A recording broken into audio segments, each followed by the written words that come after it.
এটা নাই, নাই।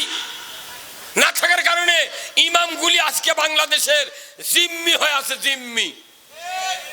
ইমাম যদি না সটাল হয়, ভালো ভালো কোরআনের কথা কবার লাগে, তখনই মোতাল্লির সামনে যায় কয়, তখন ইমাম চিন্তা করে এটা তো মোতাল্লির আওয়াজ গলার, তখন ওই দিক তাকাতে চোখ দিয়ে করছে কি কো। আজকে কোরআন কোরআন নেতৃস্থানীয় লোকদের কাছে, শিক্ষিত লোকদের কাছে কোরআন জিম্মি। পিএইচডি, এফসিপিএস, ডক্টরেট, বড় বড় প্রভাষক, বড় বড় অফিসারও চাকরি দিয়েছে, হাই পাওয়ারের লেখাপড়া শিখে তারা যা শাসনের জায়গায় বসে আছে, বসে থেকে ওরাই মৌলবি করে ধরে ধরে জেলত তুলিচ্ছে। তুমি পিএইচডি, তুমি ডক্টরেট, তুমি এফসিপিএস পাস করে তুমি বিসিএস ক্যাডার দা এসপিওসি হচ্ছ, তুমি জানো না কোরআনত কি আছে? আকিমুদ্দিন ওয়ালা তাতাবাররাকু ফিহি, ইসলাম দিন আল্লাহর দেওয়া জীবন ব্যবস্থা কায়েম করো, এই ব্যাপারে মতপার্থক্য করিও না। যারা কোরআন বিজয় করতে চায়, কোন সাহসে তোমরা গ্রেফতার করে জেলখানায় দাও? কত তহমত। কয় অমুক জায়গা জামাত বিএনপির 10 জন লোক গোপনে নাশকতার পরিকল্পনা করছিল, ককটেল বানানোর সরঞ্জামাদি সহ আমরা গোপন তথ্যের ভিত্তিতে জিহাদি বৈশ গ্রেপ্তার করতে সক্ষম হয়েছি। হুন্ডা চুরি হয়, গরু চুরি হয়, এগুলার তথ্য পায় না, জামাত বিএনপি বসলেই তথ্য, এতই তথ্য তোমাদের কাছে। এই কথা কন নাকি আপনি? কোন গ্রুপ? এখন তো এটি যতগুলো লোক আছেন, আরো লোক হওয়া উচিত ছিল, যেহেতু প্রপারে কি জন্য আসেনি আমি এখন এগুলা মানুষের মনের মধ্যে ঢোকমু। কি যেন ত্রুটি হওয়ার কারণে এটি আসেনি মানুষ। কিন্তু প্রপারে সভা হবে কমপক্ষে 15,000 মানুষ হওয়া লাগবে। কতক্ষণ? এই যে মিডিয়াগুলো আছে, মিডিয়াগুলা স্পেনে 2,500 লোক বসে থেকে আমার বক্তৃতা প্রতিদিন রাত্রে শোনে, 2,500 মানুষ। স্পেন 700 বছর পর যেখানে মসজিদের তালা খুলে দিয়েছে আল্লাহ এই করোনা দিয়ে, সেই ভূমধ্য সাগরের তীরে 2,500 লোক প্রতিদিন বসে আমার লাইভ শোনে। তারা ডাইরেক্ট বিবৃতি দিয়েছে বাংলাদেশে আগামী দিনে কোরআন বিজয় দেখতে চায়। আপনারা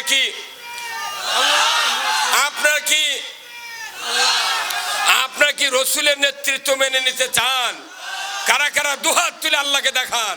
নারায়ে তাকবীর, নারায়ে তাকবীর। আল কোরআনের আলো, আল কোরআনের আলো। এই ঘরে ঘরে কে কয়রা? তাহলে এটি তো 2 গ্রুপ। ইমানদার সব মুমিন গ্রুপ এক কথা হতে হবে, কথা ঠিক কিনা? আমি বললাম কোরআন দিয়ে রাসূলুল্লাহ 10 বছর পৃথিবীর 12.5 লক্ষ বর্গমাইল শাসন করেছেন, উমর ফারুক অর্ধেকটা পৃথিবী শাসন করেছেন। তাহলে বোঝা যায় কোরআন সংসদের কিতাব। আপনি কোরআন ঘরত দিলে কি করবেন? এই বাংলাদেশে 68,000 গ্রাম, 5,12,000 মসজিদ, 20,000 পীর, 3 কোটি জাকের, 2 কোটি 4 লাখ তবলিগের লোক, 1 লক্ষ বক্তা আর 10 কোটি শ্রোতা, প্রত্যেকটা মানুষের বাড়ি 25,11,974 জন হাজিয়ার হাজার নিয়ে আছে। মাদ্রাসা আছে 90,000, 8,20,000 শিক্ষক, হাটহাজারি চট্টগ্রাম 72,000 কপি কোরআন আছে, লালবাগে 35,000 কপি, বগুড়াতে জামিল মাদ্রাসায় 22,000 কপি। সারা বাংলাদেশে কয়েক হাজার কোটি কোরআন আছে, কিন্তু তারপরে বাংলাদেশে শান্তি। একটা কোরআন সংসদে দেওয়া লাগবে, গোটা বাংলাদেশ জান্নাত। তা আপনি ঘরত গেলে বুড়ো বাপ মরিছে, দাদা মারে গেছে, আবার লাঠিক মারবে চাচ্ছেন? কোরআন কোথায় নিয়ে যাওয়া লাগবে? কি বলতে পারবেন জোরে? আল কোরআনের আলো, কোরআন হাদিস যেখানে, দুনিয়ার মুসলিম, বাংলার মুসলিম, বগুড়ার মুসলিম, কাহালুর মুসলিম, জয় সারার মুসলিম লিল্লাহে তাকবীর। এতক্ষণকে বোঝা গেল এটি মানুষ আছে কি ইমানদার একত্র হলি ওটি শক্তি পয়দা হওয়া লাগবে। আর এই শক্তির মধ্যে আগে তাকবীর ছাড়া ইমানদারের শক্তি কোনোদিন প্রকাশ হবে না। কারণ কোরআন শরীফে আল্লাহ সূরা মুদ্দাসসিরে বলছেন ও রব্বাকা ফাকাব্বির, রবের বরত্ব প্রকাশ করো ধরে কোন আল্লাহু আকবার। আল্লাহ তাআলার রাসূল বলছেন আহাব্বুল কালামে ইলাল্লাহি আরবা, চারটি কথা আল্লাহর কাছে সবচেয়ে প্রিয়। তারই এক নাম্বার হলো কি কন্ত সুবহানাল্লাহ, দুই নাম্বার হলো আলহামদুলিল্লাহ, তিন নাম্বার হলো লা ইলাহা ইল্লাল্লাহ, চার নাম্বার হলো আল্লাহু আকবার। আল্লাহর কাছে এই চার কথা ভালো। কিন্তু লিল্লাহ তাকবীর দিলে কেউ কেউ মনে মনে কয় ওটা দলীয় স্লোগান। তাহলে নবী কেশক করলো যে দলীয় স্লোগান যদি হয়, প্রত্যেক ইমানদারের ঘরে যত সন্তান জন্মে সাথে সাথে সন্তান ডেলিভারি পরেই সন্তান কোলত নিয়ে ওর কানত দেওয়া লাগবে, ডান কানে আযান, বাম কানে হলো একামত। তাহলে এটা যদি দলীয় স্লোগান হয়, নবী সবার কানত আযান দিবার কলো গা। সেই জন্য আল্লাহর মর্জি মানুষের দেখা অন্তর খারাপ, ওই জন্য মোটটা সোল ক্লিনিকও ধরছে, যত পেট কেটে বার করছে, কারু কানত আযানও দেয় না, আকামতও দেয় না। এখন যারা আমরা আগে হচ্ছি বাড়ির, আমাকে কানত ছাড়া কেউ আযান দিচ্ছে না। মোর্দা হাসপাতালে দিলে কি ইহুদিকে কি চক্র, এনা বেদনা উঠলি কয় আমি বাঁচবো না, আমি বাঁচবো না। আপনাকে 1.5 লাখ টাকা দিয়ে আমার বাপ বিয়ে দিয়েছে, আপনার সাথে আমার টাকার মায়া করিচ্ছেন, আমি মরে গেলে কি হবে? কথা কন। আল্লাহর নবী আমাদের আদি পিতা হযরত আদম আলাইহিস সালাম, মা বোনেরা শুনবেন, আদম আলাইহিস সালাম এবং হাওয়া আলাইহিস সালাম এই দুইজন নিয়ে পৃথিবীর পরিবার গঠিত হয়। কয়জন নিয়ে? দুইজন নিয়ে। আদম আলাইহিস সালামের স্ত্রী আমাদের মা হাওয়া আলাইহিস সালাম, উনি 120 বার গর্ভবতী হয়েছেন, 120 বার প্রসব করেছেন, 119 বার দুটো করে সন্তান হচ্ছে। তাও তখন কি ডাক্তার ছিল এমবিবিএস? সিজার করলো কে? সিজার হচ্ছিল, নর্মালে ডেলিভারি করেছেন, এই সুযোগ দিয়েছেন কে? শেষবারে 19-20 বারে হচ্ছে একজন, তার নাম হলো শীস আলাইহিস সালাম। হযরত শীস আলাইহিস সালাম সর্বশেষে জন্মেছেন মা হাওয়া আলাইহিস সালামের পেট থেকে। শীস আলাইহিস সালামের গায়ে 9-10 ইঞ্চি করে পশম ছিল, অনেক উঁচু, বাপ হলো 60 হাত লম্বা, সিত্তুনা জিরান। তাহলে বেটা কতখানি? ওই সময় আল্লাহর রসুল আদি পিতা আদম আলাইহিস সালাম উনি 1000 বছর হায়াত পেয়েছিলেন। উনি যেদিন দুনিয়ার থেকে বিদায় হয়েছেন সেই দিন 40,000 আত্মীয় স্বজন ছিল। কত হাজার? আর এখন এই সিজার ঢুকে দেয়া, মুসলমানের পরিবারের সিজার ঢুকে দেয়া, দুটা হলেই তখন ডাক্তার কয়ে দেয় আপনি তার আর সন্তান নেন না, মরে যাবেন। কোনো ওই এলে ইহুদির বুদ্ধি যে মুসলমানের যদি সন্তান নর্মালে হয় তাহলে 10-12টা সন্তান হবি, ওর কোনো ক্ষতি হবে না। আর 1-2বার সিজার করে ওই মহিলার 75% শরীরের একে ধ্বংস করে অক্ষতে তুই দেন আর সন্তান লিস না। তার মানে তুই যদি বেটা হয় তাহলে 1 বেটি হয়, তাহলে তো বাঁচলু। আর যদি দুধেই বিটি হয় তোর তার শরীর আর বুদ্ধি নাই, 2 বিটি 2খান দিয়ে বিয়ে দেবো, তুই মরবি, তোর বউ মরবি, ঘুঘু উঠবি। কয়টা হাত চলবো? আপনি ওয়াশ করে কি করবেন? সব টাকা ডুপ্লিকেট। আমরা কোন ওষুধ দেবো? অতএব যত ব্যাধি হতে বাংলাদেশে এরই মধ্যে একটা অ্যান্টিবায়োটিক ওয়াশ দেওয়া লাগবে। কি বাইটিক? এই যারা ডাক্তার আছে না, যদি কারো জটিল ব্যাধি হয় তাহলে প্রথমে আগে অ্যান্টিবায়োটিক লাগে, 500-700 পাওয়ারের ওষুধ অ্যান্টিবায়োটিক। স্যার এত দামি ওষুধ কে? না, এটা দিছে এই জন্যে ব্যাধি যাতে একবার আটকে ফেলে দেয়, যত দূর গেছে ওই যেন আগাবেন না পারে, একবারে স্টে। হ্যাঁ, কথা বলে না? স্টে মানে কি? অ্যান্টিবায়োটিক দিলে স্টে হবে। বাংলাদেশের মানুষের যে ব্যাধি হচ্ছে কমপক্ষে 4000 পাওয়ারের অ্যান্টিবায়োটিক দেওয়া লাগবে। তাতে হাত ধরে পাও ধরে ওই সুবহানাল্লাহ আলহামদুলিল্লাহ এই দেশ ভালো হবে না। কতক্ষণ? আচ্ছা কোন তো এই বাজারত মাছ আসে না ভাই? এখন আপনার মা বাড়ি খালা আছে, আপনার মা বলিচ্ছে বাবা তোর খালা আছে রে না 10 কেজি একটা কাতলে মাছ নিয়ে আসিস তো, বোন মেলা দিন পরাচ্ছে না পাক করে খাওয়াবো। মাছ কিনবার গেছেন ওই যে কালুর বটতলা ওই দুটি বড় কাতল দেখেছেন, তখন কেবা মাছ দেখে মাছ লড়িচ্ছে না, কানও লড়াচ্ছে না, কিছু করছে না, পরে আছে খালি। তখন আপনি করছেন ভাই মাছের ওই যে কান্ডা না আলোক করেন তো, চল চল চল আলোক করছে। কোন 10 কেজির বডি আলোক করবার কি করছেন? চল চল আলোক করে দেখেন ওই ফুলটা একে সাদা ফাঁক ফাঁকা হয়ে গেছে। ওটা দেখার পরেই করছে থন এ কই ঘাটালেছে। তোর মাছ আলো করছে কে ভাই চল দেখলেন দাম করলেন না, করছে বোঝা হয়ে গেছে ওই পচা না তাজা। কথা 10 কেজি মাছ গোটা টিপা লাগে না, খালি কান দেখলি বোঝা যায় পচা না তাজা।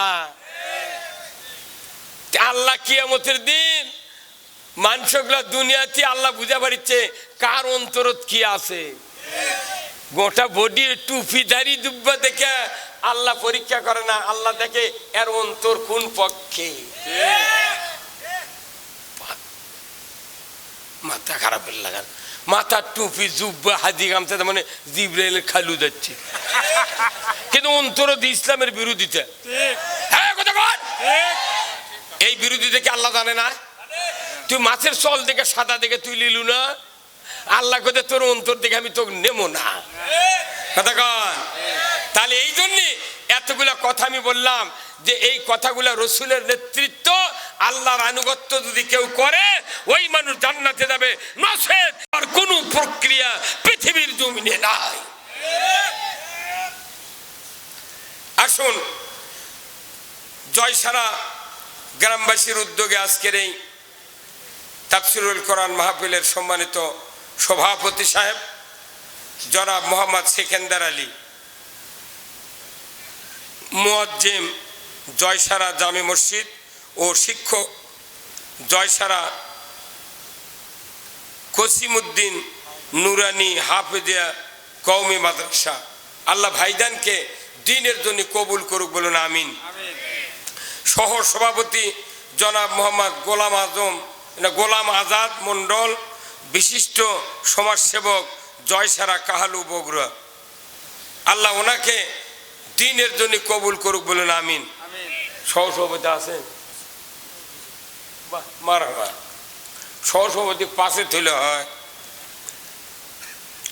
আজকের মাহফিলের সম্মানিত বিশেষ মেহমান বৃন্দ হাফেজ মাওলানা মোহাম্মদ আব্দুল হান্নান, খতিব জয়সারা জামে মসজিদ ও প্রতিষ্ঠাতা পরিচালক খাদিমুল ইসলাম কওমি মাদ্রাসা কাহালু বগুড়া, আল্লাহ ভাইজানকে হায়াকুমুল্লাহ দান করুক, বলুন আমিন। হাফেজ মাওলানা মোহাম্মদ রাশিদুল ইসলাম পেশ ইমাম জয়সারা জামে মসজিদ কাহালু বগুড়া, আল্লাহ রাশিদুল ভাইকে দ্বীনের জন্য জবানকে খুলে দিক, বলুন আমিন। মঞ্চে বসা সুধীবৃন্দ, সামনে বসা মুরব্বিনে কেরাম, হাজী সাহেবগণ, বিভিন্ন মসজিদের ইমাম মুয়াজ্জিন মুক্তাদি সহ বিভিন্ন রাজনৈতিক দলের নেতৃবৃন্দ, যুবক ভাইরা, প্রাইমারি মাদ্রাসা হাই স্কুল কলেজের শিক্ষক মহোদয়গণ, ছাত্র ভাইরা, পর্দার অন্তরে হাজারো মা বোনেরা, সাংবাদিক ভাইয়েরা, বিভিন্ন রাজনৈতিক নেতৃবৃন্দ ভাইয়েরা, প্রশাসনিক কর্মকর্তা কর্মচারী বৃন্দ, বিভিন্ন গ্রাম থেকে আগত ইসলাম দরদি ধর্মপ্রাণ ইমানদার ভাইয়েরা, পর্দার অন্তরালে হাজারো মা বোনেরা, সবার প্রতি আমার সালাম, আসসালামু আলাইকুম ওয়া রাহমাতুল্লাহি ওয়া বারাকাতুহু। ওয়ালাইকুম আসসালাম।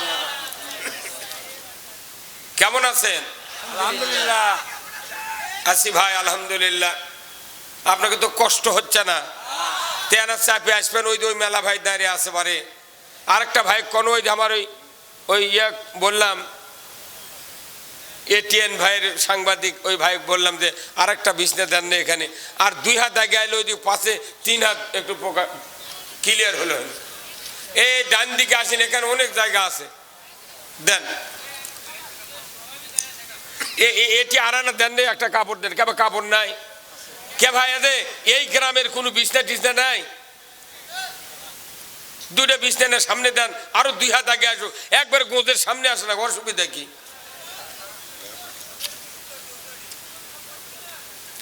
যত নিকটে আসবেন তত বক্তৃতার তাসির হবে। ঠিকই আদর দাঁড়িয়ে থাকলে দেখতে ভাল লাগে, তাই কোন তো না, ওনারা সিকিউরিটি গার্ড, ওনাদের স্বভাব বেশি হবে।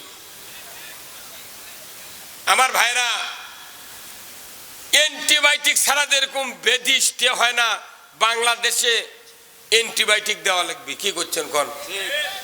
আচ্ছা কোন তো, ইন্নাদ দীনা ইনদাল্লাহিল ইসলাম, আল্লাহ বলেছেন নিশ্চয় আমি আল্লাহ, আমার কাছে ইসলাম নামক জীবন ব্যবস্থা সবচেয়ে প্রিয়। আমি তোমাদের জন্য এটা প্রিয় মনে করে তোমাদেরকে বললাম, তোমরা ইসলাম মানো। আল্লাহর কাছে যে জীবন ব্যবস্থা প্রিয়, বাংলাদেশের ইমানদারের কাছে এখনো প্রিয় হয়নি। 54 বছর হলে এই দেশ শাসন করছে, 17টা প্রধানমন্ত্রী, এখন পর্যন্ত জীবনে একটা সরকার ইসলাম বিজয় করেনি। আবার ইসলাম বিজয় করার জন্য মানুষ ভোটও দেয়নি, তাহলে বোঝা যাচ্ছে ইসলামের পক্ষে কেউ কেন নাই? প্রত্যেকটা সরকার ইসলাম যারা চায় তাদের উপর চাপ দিয়েছিল। হ্যাঁ কতক্ষণ যাই ক্ষমতা দেয় তাই চাপ দেয়। এই চাপে চাপে মানুষ ভয়ে আতঙ্ক হয়ে কি করবি, ওরকে সাথে লেয়াল পাকেটে আসছিল। এই সরকার হয়ে 6 মাস হচ্ছে, কয় মাস?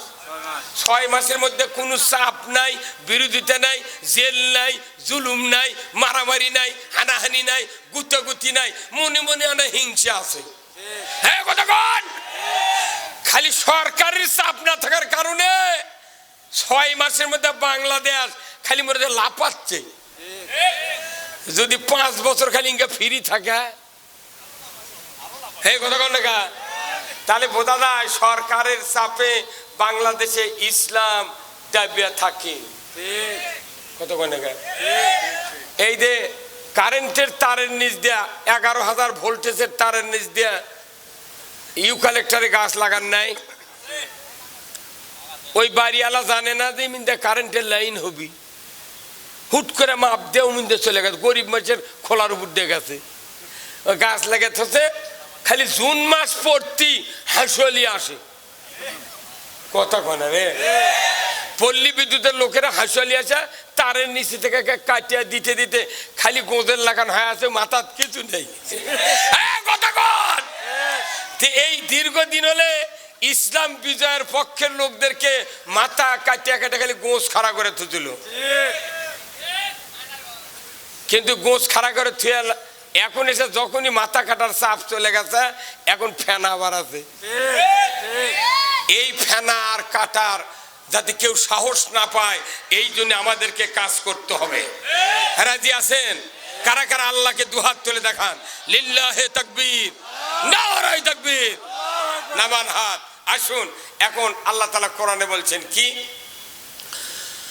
কুল্লা হাবিতু মিনহা জামিআ ফাইম্মা ইয়াতিয়ান্নাকুম মিন্নি হুদান ফামান তাবিয়া হুদায়া ফালা খাউফুন আলাইহিম ওয়ালা হুম ইয়াহজানুন। আল্লাহ নিজে বলছেন, আদম বংশধর পৃথিবীতে নেমে যাও। সুবহানাল্লাহ। তাহলে পৃথিবীতে নেমে যাও মানে কি? আমরা কোথায় ছিলাম? আলমে আরওয়ায়, রুহের জগতে। যেহেতু বাপ আছে, বেটাকেও ওটি দেওয়া লাগবে, তো বাপ যেটি বেটারাও সেটি। আল্লাহ বললেন, আদম বংশধর পৃথিবীর জমিনে নেমে যাও, মিন্নি হুদান, আমার তরফ থেকে যে হাদায়াত বাণী যাবে, ফামান তাবিয়া, এতাআত যদি করতে পারো, ফালা খাউফুন, তোমাদের জন্য কোনো ভয় নাই, ওয়ালা হুম ইয়াহজানুন, তোমাদের জন্য কোনো দুশ্চিন্তার কারণ নাই। আল্লাহ বলছেন কোরআনের আনুগত্য করলে ভয় নাই, চিন্তা নাই। কার কথা? বিশ্বাস হয়? তাহলে লটারি চললো কে? জয়পুরহাটে রাজ্জাক মামার লটারি বগুড়া চললো কে? এই বগুড়া দাজ্জালাত 11টা থানা, কথা কি কয়টা থানা? 12টা থানা, সাজানপুর নতুন দিয়ে 12টা থানার ওসিয়া ছিল, একটা ডিসিয়া ছিল, এসপিয়া ছিল, কত মাদ্রাসার হুজুর ছিল, কত মসজিদের ইমাম ছিলাম, কত বক্তা ছিলাম এই বগুড়াতে। একমাত্র মানুষ জয়পুরহাট থেকে আছে বগুড়া লটারি চালালো 2300 সিএনজি দিয়া, পুরা বগুড়া জেলা সহ ধনুর দিয়া, কাজীপুর দিয়া, নাটোর দিয়া, এই দিক বদলগাছি পর্যন্ত দিয়া লক্ষ কোটি কোটি টাকার লটারি বেচলো। দুনিয়ার কোনো মানুষ আমরা বাধা দিলাম না। আল্লাহর ইজ্জতের কসম, আল্লাহ বুঝবার পাশে এই বগুড়াতে মানুষ কি লটারি হারাম না হালাল? হ্যাঁ, আল্লাহ কোরআনে বলছেন ইন্নামাল খামরু ওয়াল মাইসিরু ওয়াল আনসাবু ওয়াল আজলামু রিজসুম মিন আমালিশ শায়াতিন ফাস্তানিবুহু লাআল্লাকুম তুফলিহুন। নিশ্চয় মদ, জুয়া, লটারি, অমুসলিমের জন্য মূর্তি পূজা করা জায়েজ, কিন্তু মুসলমানের কি জায়েজ? এইগুলি হারাম, এগুলি শয়তানের কাজ। আল্লাহ বলেছেন এর থেকে যদি পরেজ থাকো তোমরা সফল কাম হবে। তাহলে এতগুলো মৌলবি, এতগুলি বক্তা, এত মাদ্রাসার হুজুর, এত প্রশাসনিক কর্মকর্তা, এত বড় একটা কবিরা গুনাহ বাংলাদেশের এই বগুড়া জালাত হলো গত কয়েক বছর আগে। একটা লোক মিছিল করলো না। দৈনিক রাত 8টার সময় আবার কত কি ওইটা আবার টেলিভিশনও দেখাচ্ছে ওই লটারি। হ্যাঁ, আবার 20 টাকা দিয়ে R15 হুন্ডা বাসে আবার হুজুর করে দাওয়াত দিচ্ছে। হুজুর আমাকে করছে ভাটরা থেকে এক চ্যাংরা পাশে করছে, হুজুর আমরা ট্রাক দিয়ে আনবে যাচ্ছি, দোয়া করবেন। আমি